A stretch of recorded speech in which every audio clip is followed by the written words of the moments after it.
সকলো ঈদগাহ মৈদামলৈ সোমাই আহক আৰু কাটাৰ লোৱা আৰম্ভ কৰি দিয়ক।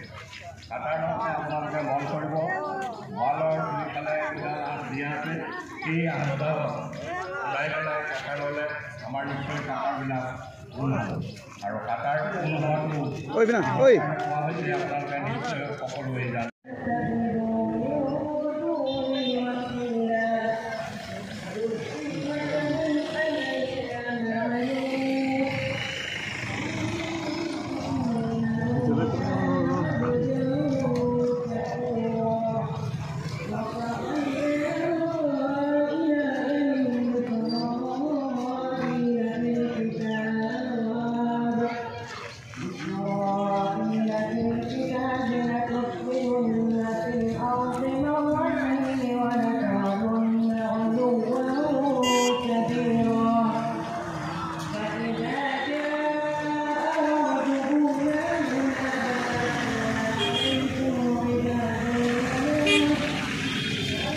আছে দুনিয়াৰ যিমান নাফৰমানি আছে ইয়াৰ পৰা নিজকে যদি বিৰত ৰাখি আপুনি আমি আল্লাহৰ যিখিনি শাস্তি আছে এই শাস্তিৰ পৰা যদি নিজকে নাজাত দিব পাৰিছোঁ আৰু যিখিনি নাফৰমানি কৰোঁ আপুনি আমি যিখিনি আল্লাহৰ ফৰমাবৰদাৰী যিখিনি কৰিব লাগে ইয়াৰ ওলোটা কৰোঁ, অৰ্থাৎ আল্লাহৰ ফৰমাবৰদাৰী নকৰি নাফৰমানিৰ মাজত যে লিপ্ত হৈ থাকোঁ, নিজকে গুনাহৰ মাজত মাসিয়তৰ মাজত নিজকে ডুবাই ৰাখোঁ, ইয়াৰ পৰা যদি আপুনি আমি তৌবাহ তিল্লা কৰি আল্লাহৰ ওচৰত ঘূৰি আহিব পাৰোঁ, ইয়াৰ নামে মুআৰ্ৰিখিন উলামা ইকৰামসকলে বৰ্ণনা কৰিছে, ইয়াৰ নামে হৈছে প্ৰকৃত ঈদ।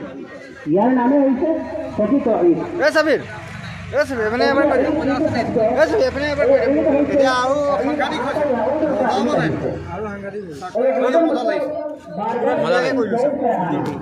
সাংঘাতিক